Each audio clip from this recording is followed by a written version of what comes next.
guys, Jackie here. Well, instead of doing my usual weekly PLL recap, today I'm just going to post a theory video relating to last night's episode.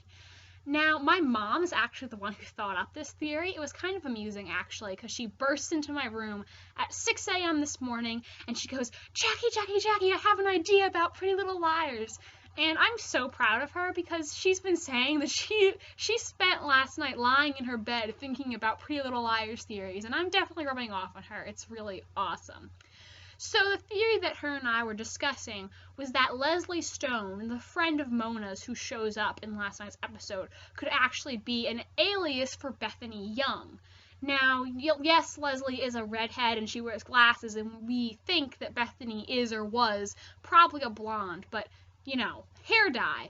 Obviously, if she's going under an alias, she's going to disguise herself, kind of like how Allison would always wear her dark Vivian dark bloom wig.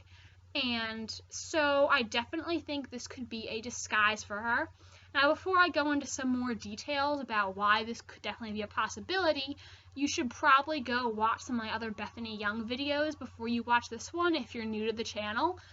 You're going to be confused otherwise. I mean, I guess if you don't want to watch those videos, I can do a really quick summary. I think that Bethany Young is Big A. My number one theory is that she's Toby's twin. I'm not 100% sure on that, but I do have a lot of evidence for that, and I think that would give her a lot of motivation to be A.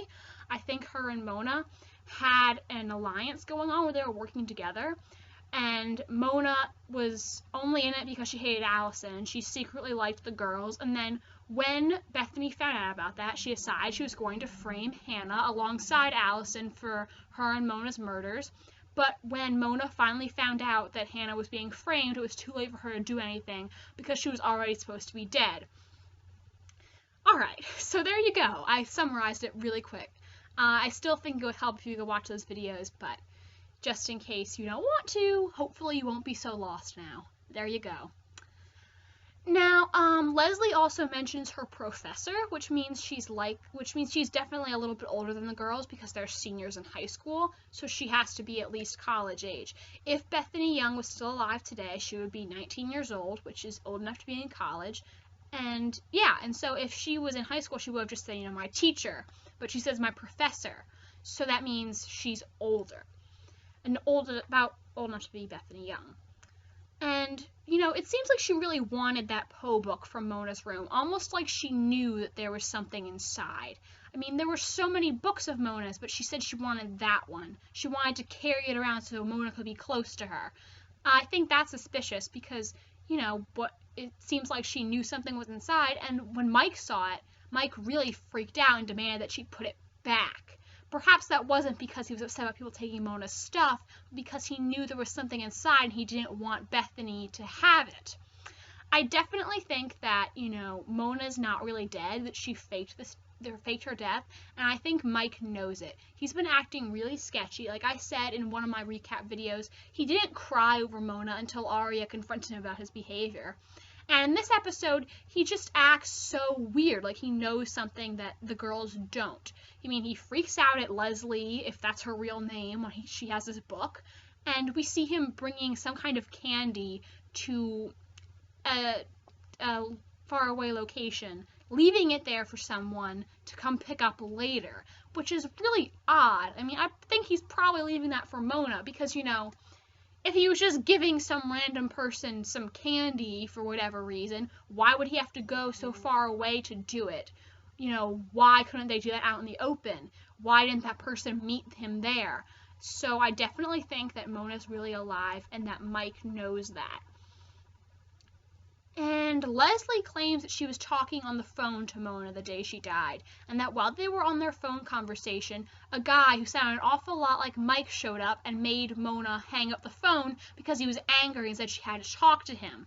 There's a couple possibilities of how I think this could have gone down. I mean, Lesli could have totally made this up. Mike could have actually shown up in Mona's room that day. Maybe he found out that Mona was going to fake her death and he got angry, but then Mona managed to talk him down and he got on board with the plan and left. Or, you know, it could be a combination, like, yes, Lesli knows exactly what happened. She knows why Mike was there, that he didn't hurt Mona, but she's making him look guilty because, like I said, she's mad at Mona. So yeah, those are all possibilities. But I really don't think Mike killed Mona if she is truly dead, which I still don't think she is.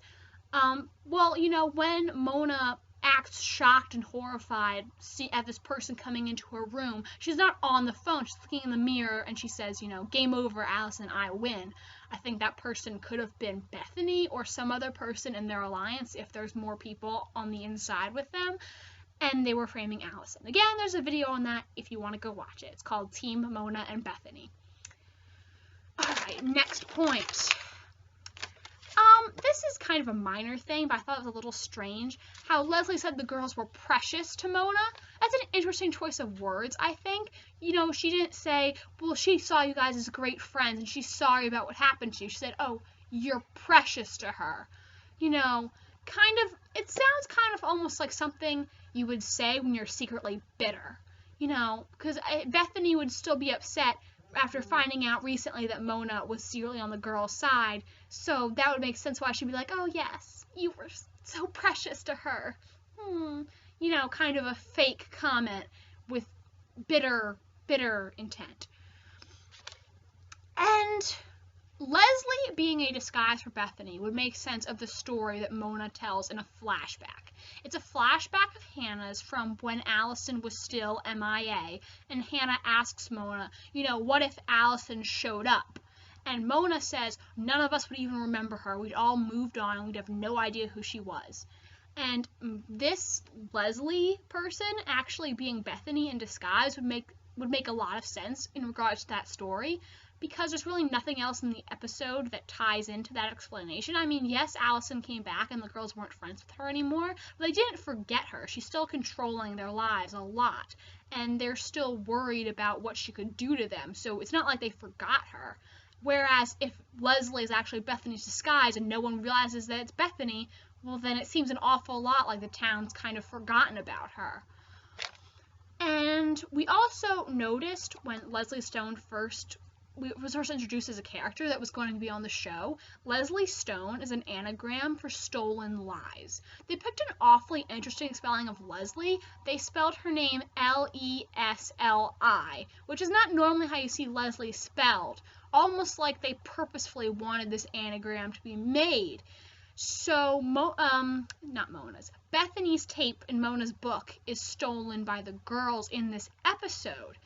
So that is interesting, I think. I think that anagram could definitely mean something because, like I said, that's not a usual way to spell Leslie. I mean, if it didn't mean anything, they probably would have just spelled it the normal way, added an E or spelled it Ley. And also about the tape, this is a little bit of a sidebar, Bethany says she's not the only one who can make plans. An interesting choice of words, I think, could definitely show that Bethany was Uber A and she had something in the works. As to who Bethany is talking about on this video, I'm not exactly sure. I think it's definitely a De Laurentiis. Could have been Jessica, because, she was getting revenge on Jessica for pushing Marion, who I believe to be her mother, off the roof at Radley. She also could have meant Allison, because I just posted a theory about perhaps Bethany Young was also in there the night of the Jenna thing. That could also be a possibility. But I definitely think it shows that Bethany had some malicious intent. I believe one of the girls even says, who was playing who or something like that. An interesting question, and I definitely think that the De Laurentiis weren't the only ones who were scheming. Also, another interesting thing, the A at the end of the episode, the person who goes into Mona's room, they knew that the tape was inside that Edgar Allan Poe book. They look inside the book, and when they see the tape isn't in there, they are mad. Yes, that could be Mona, but why would you take the risk of going into her old house? Like, she could so easily be seen, everyone thinks she's dead. She couldn't really pose that kind of risk. Whereas if it was Bethany who was the one going into the house, that would make a lot of sense because, no one would realize it was her. First of all, she's supposed to have been dead for a long time. There's really not a lot of people around who would know who she is, except for Mona if they've been working together. And, she would want that tape to save her own skin so that no one could use it as evidence that she had a plan. And yes, Mrs. Vanderwaal does seem to know Lesli, But obviously, if this is Bethany, she wouldn't tell Mrs. Vanderwall who she really was. She would fool Mrs. Vanderwall too. Like, what would she say? Hey, I'm the girl who's supposed to be dead. Your daughter and I are in cahoots together. No, she would introduce herself as someone else. So I don't think that authenticates her at all. Another interesting thing, Lesli says that her and Mona met a couple summers ago, which is about when Mona and Bethany probably would have started working together, because it was probably a couple summers ago that Bethany started her plan. Alright guys, well, tell me what you think about this theory. Do you think that Lesli Stone and Bethany Young could be the same person? I think it's definitely an interesting thought. Thanks to my mom for making me think about this. I hadn't even considered it until she brought it up to me this morning. And what did you think about the episode last night? Like I said, I'm not going to recap it, but I'll just say I think it wasn't amazing, but it was definitely better than the ones we've been getting recently, and I think there were some interesting clues in there, and it definitely supports my Bethany theory, which makes me super excited. Alright guys, tell me what you think, and I'll see you next week. Alright, bye guys!